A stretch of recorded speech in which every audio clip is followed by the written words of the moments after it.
आज हुआ घर में बड़ा ही दिलचस्प नॉमिनेशन। आइए देखते हैं आज के हाइलाइट्स। तो आज चूम बेचारी एलिमिनेट होते होते बच गई, इसलिए वो बहुत गुस्सा थी और करण से कह रही थी, अब मैं भी गेम खेलूंगी। मैं भी बहुत चालाक हूं। मैं तुमसे भी ज्यादा चालाक हूं। अब मैं गेम खेलूंगी और किसी को नहीं छोड़ूंगी। ये सब सुनकर करण और शिल्पा हंसने लगते हैं। फिर इधर अविनाश बेचारा इसलिए उदास था कि हर कोई बस विवियन और करण का ही नाम लेता है और अविनाश बेचारा फीका पड़ता जा रहा है। तो अविनाश करण से मजाक में कहता है, ये शो तो आपने ही जीत लिया है। अब मेरी खतरों के खिलाड़ी के वर्कर्स में ही ड्यूटी लगा दो प्लीज। ये सुनकर करण कहता है, बेचारा अविनाश काफी दर्द में है। फिर अगली सुबह अविनाश बहुत खुशी खुशी और एक्टिवली बिग बॉस एंथम पर डांस करता है। विवियन बेचारा शिल्पा जी से पूछता है, शिल्पा जी, मैंने आपको हमेशा अपना दोस्त माना है, लेकिन कुछ दिनों से आप मेरे अगेंस्ट नजर आ रही हैं। तो शिल्पा कहती है, अब से मेरी फर्स्ट प्रायोरिटी करण होगी। यह सुनकर बेचारा विवियन उदास हो जाता है। फिर रजत एक प्लान बताता है सारा, एडन और कशिश को। रजत कहता है, तुम तीनों कभी करण के ग्रुप में जाती हो, कभी विवियन के ग्रुप में। उससे बेहतर है कि तुम तीनों अपना एक स्ट्रांग ग्रुप बना लो और यामिनी को भी शामिल कर लो, वरना ऐसे होगा कि तुम अकेले अकेले वीक होते जाओगे और घर से बेघर हो जाओगे, क्योंकि तुम लोग बहुत इजी टारगेट्स हो।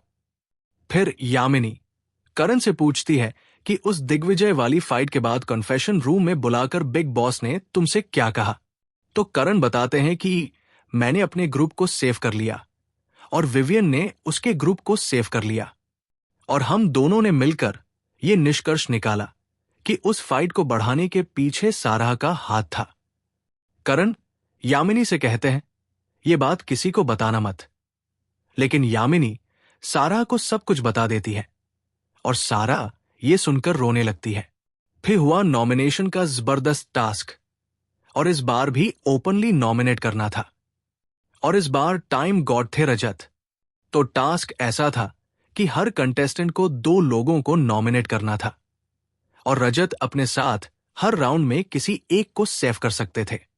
एक कंटेस्टेंट को रजत मैक्सिमम 3 बार ही सेव कर सकते थे, और ऐसे मामलों में रजत की कैलकुलेशन काफी तगड़ी है। तो एक एक करके सब लोग नॉमिनेट करते जाते हैं, और रजत अपना दिमाग लगाकर कभी सारा को, कभी ईशा को, तो कभी कशिश को सेव करते जाते हैं। अब इस नॉमिनेशन में सबसे चौंकाने वाला नॉमिनेशन ये था कि अविनाश ने विवियन को नॉमिनेट कर दिया, और ये वजह दी कि विवियन उन्हें बहुत कंफ्यूजिंग लगते हैं। वो हमेशा उनके भाई रहेंगे, लेकिन फिलहाल गेम में वो कंफ्यूज लग रहे हैं।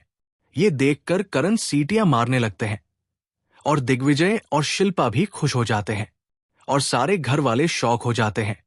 तो फाइनली घर से बेघर होने के लिए नॉमिनेट होते हैं बग्गा जी, एडन, दिग्विजय, करण और विवियन।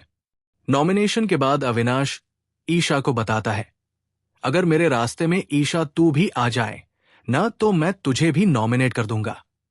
अब मुझे बहुत सीरियसली गेम खेलना है। अब देखना बहुत दिलचस्प होगा कि कल कौन बनेगा घर का नया टाइम गॉड। अगर आपको ये वीडियो पसंद आए तो इसे लाइक करें, और ऐसे ही बिग बॉस 18 के हाइलाइट्स देखने के लिए हमारे चैनल को सब्सक्राइब करें।